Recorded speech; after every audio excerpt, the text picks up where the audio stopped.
Assalamualaikum teman-teman, selamat berjumpa lagi dengan saya Abdurrahman dan masih tetap di channel Abdurrahman ya. Dan masih tetap juga mengupas tentang seputaran gangguan asam lambung dan sensitif psikosomatis. Nah, di session kali ini saya akan share video tentang berbagai macam sensasi yang saya alami gitu teman-teman ya saat terkena gangguan asam lambung dan sensitif psikosomatis. Kemudian bagaimana cara menanganinya. Nah itu teman-teman ya, kenapa saya share video seperti itu kali ini teman-teman ya. Karena masih banyak juga teman-teman yang terkena gangguan asam lambung dan sensitif psikosomatis yang bertanya-tanya gitu teman-teman tentang seputaran sensasi yang saya alami. Pak, dulu Bapak pernah ngalamin kayak macam begini enggak? Pak, dulu Bapak pernah ngalamin kayak macam begitu enggak? Dan sebagainya teman-teman ya. Nah makanya bagi teman-teman yang sekarang sedang terkena gangguan asam lambung dan sensitif psikosomatis, kemudian penasaran juga dengan sensasi yang saya alami gitu teman-teman ya, tolong tonton videonya sampai habis, jangan di skip biar kalian nanti mengerti, biar kalian nanti paham, dan ketika mengerti dan paham kalian bisa menanganinya dengan mudah. Minimal kalian itu tidak akan mengalami ketakutan gitu teman-teman saat terkena gangguan asam lambung dan sensitif psikosomatis kemudian mengalami berbagai macam sensasi. Nah itu teman-teman, makanya tolong tonton videonya sampai habis, jangan di skip. Dan kemudian seperti biasa ya, bagi teman-teman yang baru bergabung, kalau seandainya kalian mau bertanya tentang seputaran gangguan asam lambung dan sensitif psikosomatis, alangkah baiknya kalian tonton dulu video-video saya sebelumnya, karena untuk seputaran gangguan asam lambung dan sensitif psikosomatis semuanya sudah saya share ya. Dari mulai cerita saya yang terkena gangguan asam lambung dan sensitif psikosomatis, kemudian merasakan berbagai macam sensasi yang sangat tidak nyaman, itu sudah di-share teman-teman ya. Dan kemudian bagaimana cara menangani setiap sensasi yang hadir, itu juga sudah di-share. Nah makanya biar lebih jelas, biar lebih detail, alangkah baiknya kalian tonton dulu video-video saya sebelumnya.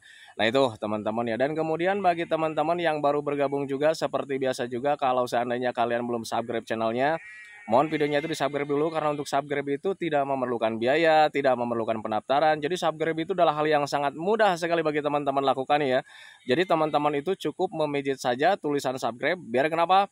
Jujur ya, biar videonya itu cepat berkembang dengan baik. Dan kalau seandainya videonya itu berkembang dengan baik, sudah barang tentu itu akan menambah semangat tersendiri buat saya untuk terus nge-share tentang seputaran gangguan asam lambung dan sensitif psikosomatis ini terhadap kalian. Kemudian yang lebih penting dan yang lebih utamanya, tekan juga tombol lonceng sama tombol like-nya ya, biar kalian itu dapat notifikasi atau pemberitahuan video saya yang terbaru. Karena saya itu akan terus nge-share tentang seputaran gangguan asam lambung dan sensitif psikosomatis ini terhadap kalian, dengan tujuan semoga saja videonya itu menjadi wasilah atau jalan keluar bagi kalian yang sedang mengalami gangguan asam lambung dan sensitif psikosomatis hingga membaik ya, apalagi sampai sembuh total. Amin ya robbal alamin. Ya minimal hanya memberikan motivasi saja, atau lebih minimalnya lagi hanya sekedar menemani kalian yang sekarang sedang merasakan tidak nyamannya dari gangguan asam lambung dan sensitif psikosomatis. Nah itu teman-teman ya. Nah kembali lagi ke topik utama teman-teman ya. Di kolom komentar yang video kemarin itu banyak sekali orang-orang yang terkena gangguan asam lambung dan sensitif psikosomatis penasaran dengan segala macam sensasi teman-teman ya. Banyak sekali yang mengalami yang penasaran tentang seputaran sensasi dari gangguan asam lambung dan sensitif psikosomatis. Kenapa bisa seperti itu?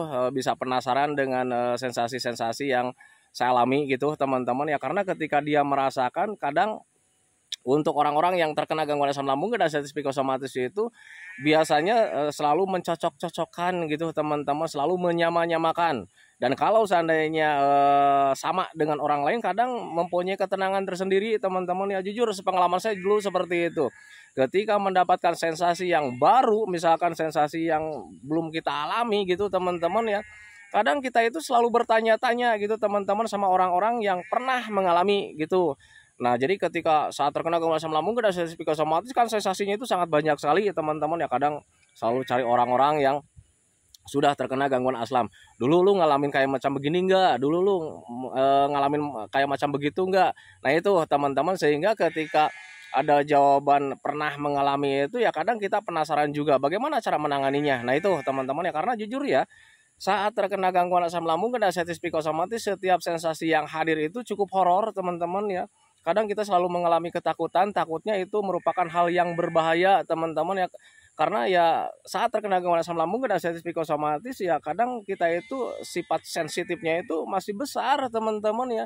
Jadi hal sepele itu ya kadang membuat kita takut, takutnya ini mendekati kematian, takutnya ini gangguan yang cukup besar gitu teman-teman. Wah ini jangan-jangan ini penyakit yang berbahaya.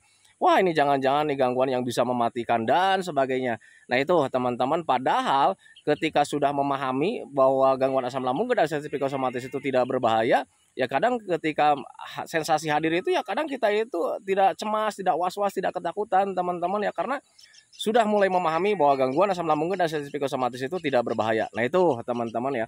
Nah makanya bagi teman-teman yang bertanya, Pak mengalami ini enggak, mengalami itu enggak, untuk saya pribadi teman-teman ya jujur kayaknya setiap sensasi dari gangguan asam lambung dan sensitif psikosomatis itu yang saya alami itu sensasinya cukup komplit juga gitu teman-teman ya. Yang nggak komplit gimana sih sebetulnya ya, saya itu dulu parah-parahnya itu ketika diambang berapa bulan ya, itu saya nggak bisa bangun sampai apa ya, sampai jangankan bangun ya untuk apa ya, untuk nyender saja nggak bisa teman-teman ya. Dan bahkan dulu itu ketika di parah-parahnya saya itu sudah dikelilingi sama orang-orang yang sudah mengaji teman-teman ya.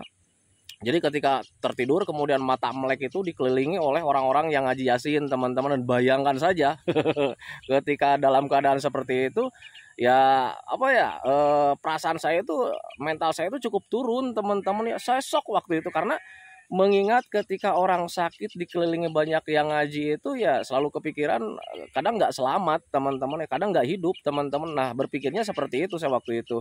Nah tetapi ketika mencoba memahami bahwa gangguan asam lambung dan sensitif psikosomatis itu tidak berbahaya, ini kalau seandainya saya pengen membaik itu harus banyak makan. Nah makanya waktu itu saya banyak makan dan akhirnya alhamdulillah sedikit-sedikit mulai bisa bangun, sedikit-sedikit mulai bisa berdiri gitu teman-teman, sedikit-sedikit mulai bisa jalan-jalan. Nah itu teman-teman, makanya bagi teman-teman yang sekarang sedang terkena gangguan asam lambung dan sensitif psikosomatis, ketika kalian banyak mengalami sensasi teman-teman ya kalian nggak usah takut. Semua sensasi dari gangguan asam lambung dan sensitif psikosomatis itu tidak berbahaya teman-teman ya. Yang harus kalian lakukan itu adalah tetap makan, tetap makan, tetap makan, kemudian tetap minum dan tetap minum, kemudian selalu mengupayakan gimana caranya supaya hati dan pikiran kita itu tetap senang teman-teman. Selebihnya kalian itu harus selalu menanamkan dalam pikiran kalian itu bahwa gangguan asam lambung dan sensitif psikosomatis itu tidak berbahaya, karena memang tidak berbahaya. Nah itu teman-teman ya. Nah apalagi kalau misalkan teman-teman yang sekarang sedang mengalami sensasi ini ya, BAB kayak macam hitam teman-teman ya. Karena ada juga yang bertanya hal seperti itu. Untuk BAB warna hitam saya dulu pernah mengalaminya teman-teman. Jadi ketika belum mengetahui alasannya atau penyebabnya ya tetap ya saya juga dulu shock. Kemudian sampai curhat juga ke dokter. Saya waktu dulu itu pernah mengalami BAB warna hitam. Kemudian pernah juga mengalami BAB yang berdarah gitu teman-teman ya. Nah tetapi untuk yang hitam itu, BAB warna hitam itu sebetulnya karena kita itu udah lama nggak BAB teman-teman. Itu pengalaman saya dulu teman-teman. Tetapi perlu kalian ketahui, setiap sensasi dari gangguan asam lambung dan sensitif psikosomatis itu buat orang itu berbeda-beda teman-teman ya. Kadang saya mengalaminya, mungkin Anda tidak teman-teman ya. Nah tetapi bagi teman-teman yang sekarang mengalaminya sama gitu teman-teman ya, mengalami BAB berwarna hitam, kalian nggak usah khawatir. Coba flashback kejadian kemarin-kemarin nih. Apakah kalian selama 4 hari belum BAB teman-teman? Karena dulu saat terkena gangguan asam itu ketika saya mendapatkan BAB warna hitam itu karena ya sudah seminggu nggak BAB teman-teman. Jadi ketika sekali BAB itu warnanya hitam teman-teman ya. Nah itu, nah kemudian waktu itu juga sempat diperiksakan ke dokter. Dan kemudian ketika di dokter itu saya suruh BAB teman-teman ya. BAB-nya itu dimasukin apa ya, kayak macam toples kecil teman-teman biar diperiksa teman-teman. Dan ternyata itu tidak apa-apa teman-teman ya. Hanya tidak lancar saja BAB-nya, katanya seperti itu teman-teman ya. Nah, mari berpikir logika saja gitu teman-teman ya. Omongan dokter itu benar gitu teman-teman. Jadi ketika misalkan kita mengkonsumsi makanan, kemudian kita cerna, kemudian dikeluarkannya itu agak lama gitu teman-teman, bisa berhari-hari, ya wajar menurut saya kalau seandainya BAB-nya itu warnanya itu menjadi hitam. Nah itu teman-teman, tetapi untuk warna hitam itu kalian juga harus bisa diwaspadai teman-teman. Kalau seandainya kalian BAB-nya itu warna hitam, kemudian agak berlendir, tapi hitamnya itu bukan hitam pekat teman-teman. Jadi hitamnya itu hitam agak kecoklat-coklatan, kental kayak macam apa ya, kayak macam oli teman-teman ya. Nah itu harus diperiksakan ke dokter gitu teman-teman ya. Kenapa harus diperiksakan ke dokter? Katanya biasanya ketika BAB seperti itu biasanya ada iritasi di bagian usus kita teman-teman. Tetapi itu nggak bahaya juga teman-teman ya. Itu nanti bisa membaik dengan sendirinya. Siapa yang memperbaiki luka kita di usus atau lecet di usus itu teman-teman ya? Biasanya dari sel kebaikan tubuh kita teman-teman. Nah, makanya pahami saja ke sana. Nah itu teman-teman. Kemudian ketika BAB kalian itu berwarna merah darah gitu teman-teman, kalian juga jangan merasa takut teman-teman ya, karena ketika BAB berwarna darah itu saya juga pernah dulu mengalaminya, dan kemudian waktu itu juga sempat saya periksakan juga ke dokter. Kemudian seperti biasa ketika diperiksa ke dokter itu saya disuruh BAB, kemudian dimasukin ke toples, diperiksa juga gitu teman-teman, dan ternyata itu darahnya memang darah gitu teman-teman, tetapi bukan di bagian usus teman-teman, tetapi itu hanya di bagian lubang dubur karena memang ada panas dalam gitu teman-teman ya. Nah itu yang saya alami dulu saat terkena gangguan asam lambung dan arteritis psikosomatis. Nah makanya bagi teman-teman yang sekarang sedang terkena gangguan asam lambung dan arteritis psikosomatis, kemudian mengalami BAB seperti itu, kemudian ketika dicek sama dokter itu kalian baik-baik saja, ya kalian harus senang teman-teman ya, karena kalian baik-baik saja teman-teman ya. Jangan terlalu ditakutkan lah, percayakan saja sama dokter. Ketika dokter menyatakan Anda baik-baik saja, ya sudah Anda baik-baik saja gitu teman-teman ya. Nah tetapi sialnya untuk orang-orang yang terkena gangguan asam lambung dan arteritis psikosomatis, jujur ya, pengalaman saya juga seperti itu ya. Jadi ketika dinyatakan sama dokter itu baik-baik saja, kadang pikiran kita itu selalu ngeyel teman-teman ya. Wah ini jangan-jangan nih dokternya salah diagnosa gitu teman-teman ya. Kenapa ini kok saya merasakan hal seperti ini?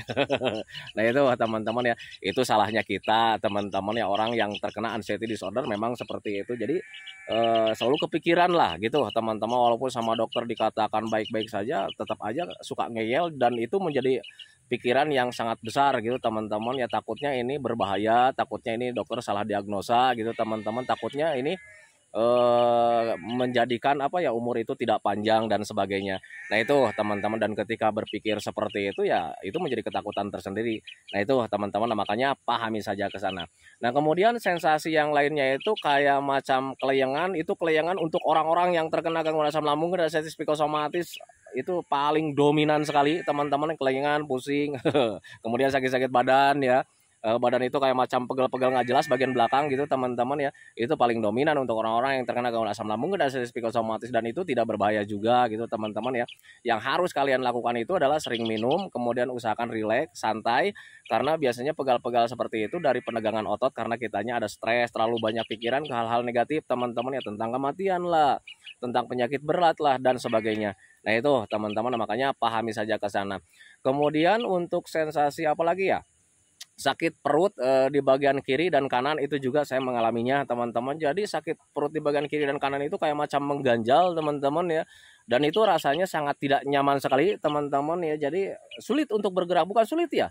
Jadi ketika mau bergerak itu nggak nyaman teman-teman ya. Kadang kalau misalnya mau nyender ke kiri, aduh nggak nyaman. Mau nyender juga ke kanan, nggak nyaman juga gitu teman-teman ya. Nah itulah untuk sensasi dari gangguan asam lambung dan arteritis psikosomatis ketika mendapatkan sensasi perut terasa mengganjal teman-teman, dan itu biasanya dari gas yang masih berlebih teman-teman. Kalau seandainya dihangatkan, biasanya larinya itu, untuk saya pribadi gitu teman-teman, biasanya larinya itu besoknya itu suka kentut gitu teman-teman ya. Nah makanya waktu saya terkena gangguan asam lambung dan arteritis psikosomatis, kentut saya itu besar teman-teman. Berbeda ketika sebelum terkena gangguan asam, kemudian berbeda juga setelah sembuh total kayak macam sekarang teman-teman ya. Sering kentut sih, sering kentut teman-teman, tetapi nggak terlalu besar. Tetapi saat terkena gangguan asam, wah subhanallah ya. Kentutnya itu kayak macam bom teman-teman ya. Nah itu teman-teman ya, itu dulu saya gitu teman-teman. Nah, makanya bagi teman-teman yang sekarang mengalami perut terasa mengganjal, kalian nggak usah khawatir juga, sering minum saja, hangatkan perutnya, bantu juga dengan dijemur gitu teman-teman. Tetapi usahakan untuk bagian kepala itu jangan ikut terjemur dahulu, karena ketika kalian kepalanya ikut terjemur suka mudah pusing, dan ketika kita tidak bisa menerima atau belum bisa menerima rasa pusing itu, kadang kita itu menjadi cemas, takutnya wah ini jangan-jangan mendekati kematian dan sebagainya. Nah itu teman-teman. Kemudian sensasi yang lain-lain itu kayak macam apa ya, mata buram, saya mengalaminya teman-teman. Kemudian mata pandangan itu kayak macam hidup di dunia mimpi, itu saya ngalamin gitu teman-teman, dan dulu itu lama gitu teman-teman ya. Kemudian ketika apalagi ya, ketika sering mimpi buruk sama gitu teman-teman. Jadi mimpi buruk itu hampir setiap hari teman-teman ya. Jadi mimpinya itu yang aneh-aneh ya, kadang apa ya, mimpinya itu bertemu dengan orang meninggal lah gitu teman-teman, kemudian mimpi-mimpi hantu lah dan sebagainya. Pokoknya mimpinya itu mimpi yang jelek-jelek teman-teman ya.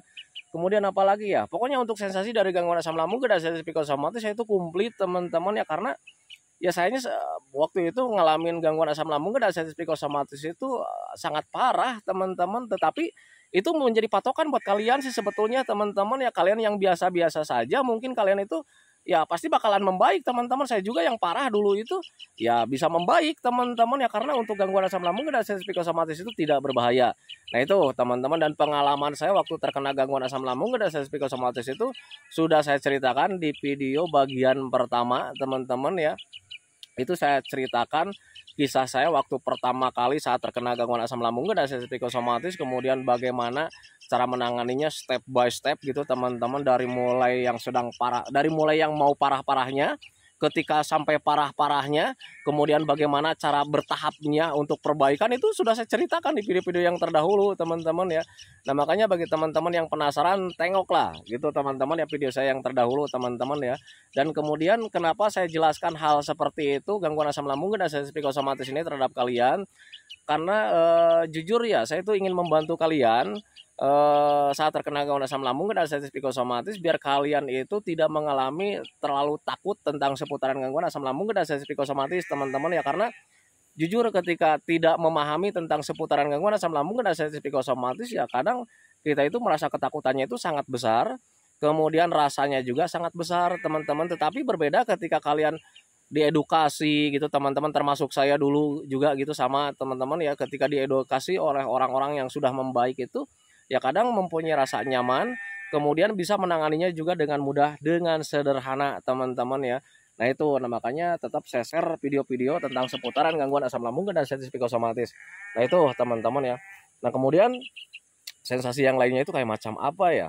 Sering mudah capek, lelah, kemudian napas ngos-ngosan, terasa pendek. Untuk napas itu lumayan agak lama juga gitu teman-teman ya.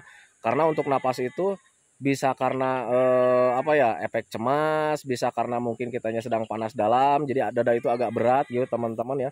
Dan itu lama saya itu ya mengalami napas seperti itu. Nah kemudian bagaimana cara menanganinya? Usahakan tenang, jaga pola makan, kemudian sering minum minimal 8 gelas dalam sehari, jangan sampai kurang. Dan untuk napas itu nanti kembali dengan sendirinya gitu teman-teman ya. Jangan terlalu kalian takutkan teman-teman ya.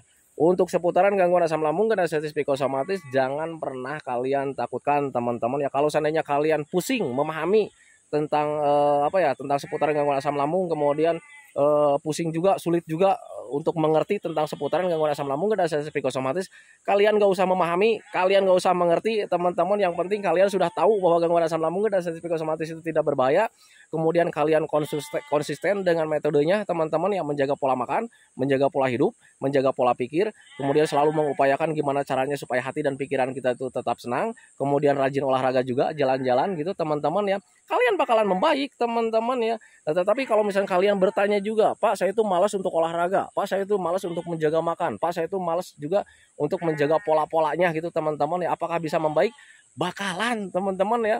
Kalian itu bakalan membaik walaupun tanpa diapa-apain, kalian itu bakalan membaik teman-teman. Cuman mungkin durasinya agak lama gitu teman-teman ya. Berbeda ketika kalian konsisten dengan metodenya ya, mungkin bakalan lebih cepat teman-teman ya. Nah sekarang lebih cepat itu kayak macam berapa bulan Pak, kayak macam berapa tahun Pak, tergantung daripada siapa andanya gitu teman-teman. Kalau seandainya kalian konsisten, kemudian semangatnya nggak hilang-hilang teman-teman ya, setiap hari itu selalu melakukan olahraga, setiap hari itu selalu melakukan metodenya, setiap hari itu selalu mengupayakan gimana caranya supaya hati dan pikiran kita itu tetap senang, kalian pasti bakalan lebih cepat teman-teman ya. Nah itu, nah berbeda dengan orang yang mungkin agak malas, kemudian semangatnya turun gitu teman-teman ya. Membaik sih membaik, cuman ya mungkin durasinya agak lama. Nah makanya untuk gangguan asam lambung dan sensitif psikosomatis itu, kesembuhan untuk setiap orangnya itu berbeda-beda teman-teman. Ada yang 1 tahun, ada yang 2 tahun, ada yang 3 tahun teman-teman ya. Berbeda-beda teman-teman ya untuk pemulihannya gitu teman-teman. Nah makanya itu menjadi patokan buat kalian, biar kalian itu menjadi apa ya, tetap menjaga semangatnya, tetap menjaga tekadnya gitu teman-teman ya, biar kalian itu tetap konsisten menjaga metodenya. Insya Allah kalau seandainya kalian seperti itu, pasti bakalan cepat membaik dari gangguan asam lambung dan sensitif psikosomatis. Nah itu teman-teman ya. Ini untuk cerita sensasi itu sebetulnya waktu 20 menit itu nggak akan cukup teman-teman. Tetapi bagi teman-teman yang masih penasaran juga tentang seputaran sensasi yang saya rasakan gitu teman-teman ya, kalian bisa tengok video-video saya yang terdahulu, karena di situ sudah saya jelaskan semuanya, termasuk bagaimana cara menangani setiap sensasi yang hadir gitu teman-teman, dari ujung rambut sampai ujung kaki. Itu saya alami teman-teman ya, dan bagaimana cara menanganinya juga sudah saya jelaskan di situ. Nah makanya bagi teman-teman yang penasaran, wah si bapak ini sekarang bikin videonya nggak komplit ya, karena kalau misalnya untuk menceritakan sensasi itu nggak akan cukup dengan durasi 20 menit teman-teman, tetapi saya hentikan videonya di antara 20 menit itu biar durasinya nggak terlalu panjang teman-teman ya. Nah itu teman-teman ya. Nah itu teman-teman ya, video dari saya tentang seputaran sensasi-sensasi yang saya alami. Saya rasanya komplit gitu teman-teman ya, untuk sensasi dari gangguan asam lambung dan sensitif psikosomatis. Dan itu menjadi patokan buat kalian. Saya aja yang komplit sensasinya bisa sembuh kok. Apalagi kalian yang sensasinya itu mungkin ya, hanya beberapa bagian gitu teman-teman ya. Itu pasti kalian bakalan cepat membaik teman-teman ya. Nah makanya pahami saja ke sana.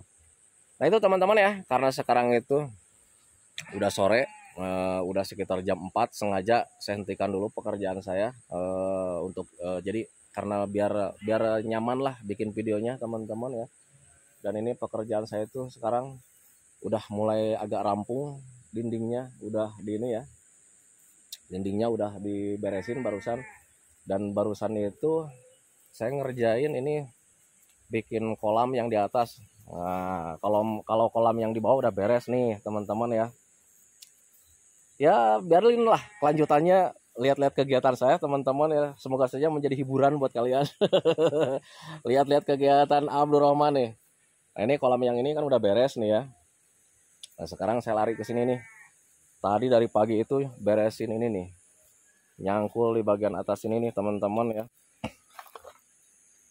Dan ini tadi ketika beresin bagian atas itu, waduh ularnya banyak sekali teman-teman, dan kebetulan saya itu paling takut sekali dengan ular teman-teman ya.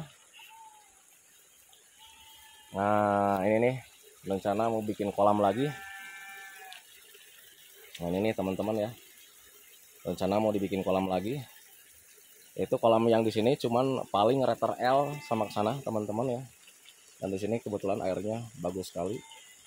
Nah ini tadi saya ngerjain ini teman-teman, dan kebetulan di sini itu lahannya agak bergambut teman-teman, jadi ini nggak bisa diinjak karena memang lahannya gambut. Jadi saya tadi pakai tanah dulu. Bayangin kalau seandainya dulu saat terkena gangguan asam lambung ada sensitif psikosomatis yang nggak bisa nyangkul-nyangkul kayak macam begini teman-teman ya. Itu teman-teman, tapi sekarang ketika sudah sembuh total alhamdulillah, seharian nyangkul juga beresin ini. Capek sih ada capek teman-teman, tetapi capek-capek yang wajar. Tetapi kalau dulu saat terkena gangguan asam lambung dan sensitif psikosomatis itu capeknya itu capek nggak wajar teman-teman ya. Karena ya mau ngomong aja sulit teman-teman ya. Mau ngomong aja itu rasanya capek bener gitu teman-teman ya. Oh tadi nih, saya kan paling takut sama ular ya. Jadi ketika beresin sini, itu ularnya banyak sekali teman-teman, dan ya gitu ya, beresin ada ular loncat. Beresin lagi ada ular loncat lagi. Nah itu teman-teman ya, makanya tadi ketika ada yang lihat saya beres-beres itu, saya sering diketawain teman-teman ya sama para petani di sini. Nah karena ya katanya sama ular yang kayak gituan takut katanya gitu. Memang ularnya itu ular nggak berbisa teman-teman, tadi juga sempat diambil sama anak kecil. Kemudian ketika digigit ya nggak apa-apa, malah dia itu langsung main-main gitu ya. Karena ularnya ular nggak berbisa teman-teman ya. Kalau mungkin saya Dede Inon, mungkin saya juga bisa nangkap ular. Cuman kebetulan saya takut sama ular teman-teman ya. Ular sekecil apapun, pasti saya lari teman-teman ya. Oh ini tadi ularnya banyak sekali di sini teman-teman ya. Saya beresin sampai sini, rencana sampai atas. Nah sampai atas itu tuh mau diberesin teman-teman ya. Pokoknya semampunya saja. Tapi yang paling diutamakan itu saya nanti mau bikin kolam di sini. Letter L teman-teman ya kolamnya. Nanti di sini saya akan pindahin kandang kambing yang di sana itu. Nah di situ kan ada kandang kambing teman-teman ya. Rencana saya juga mau bikin kandang kambing di sini di bawah nih. Nah di sini kandang kambing. Dan alhamdulillah di sini itu lingkungannya aman teman-teman ya. Gak ada maling. Jadi kambing yang di sana juga udah bertahun-tahun itu alhamdulillah nggak ada yang ganggu teman-teman ya. Wah ngomongnya jadi kemana aja. Nah itu teman-teman ya, video dari saya tentang seputaran sensasi-sensasi. Jadi ngomongnya jadi kemana aja, jadi ngomongin sawah, ngomongin kerjaan teman-teman, tetapi nggak apa-apa lah. Semoga saja ini jadi hiburan buat kalian teman-teman ya, yang selalu berdiam diri di rumah. melihat-lihat pemandangan seperti ini teman-teman ya. Semoga saja menjadi hiburan, semoga saja menjadi ketenangan teman-teman ya. Saya hentikan dulu videonya teman-teman ya. Semoga saja videonya itu menjadi wasilah buat kalian, semoga saja videonya itu menjadi pencerahan buat kalian ya, minimal hanya sekedar menemani kalian lah yang sekarang sedang merasakan tidak nyamannya dari gangguan asam lambung dan sensitif psikosomatis. Ngomong nih di depan juga ada ular nih. Nah itu teman-teman ya. Semoga saja videonya itu menjadi wasilah buat kalian. Semoga saja videonya itu hanya sekedar menemani kalian lah gitu teman-teman ya. Dan kemudian seperti biasa, sebelum saya akhiri videonya, saya selalu mendoakan sama teman-teman itu, semoga saja teman-teman itu cepat sehat lagi, cepat sembuh lagi, cepat kembali lagi keadaan kalian yang dulu, baik semangatnya, moodnya, tertawanya, pokoknya kehidupan kalian yang berwarna itu semoga saja cepat kembali lagi, karena memang saya yakin 100% bahwa keadaan kalian yang dulu itu sangat dirindukan sekali. Nah itu teman-teman. Kemudian doakan saya juga teman-teman ya, agar saya itu tetap sehat, tetap kuat, tetap ceria, agar masih bisa tetap menemani kalian. Nah itu teman-teman ya. Saya hentikan dulu videonya teman-teman ya. Assalamualaikum warahmatullahi wabarakatuh. Bajunya pada kotor nih. Aduh.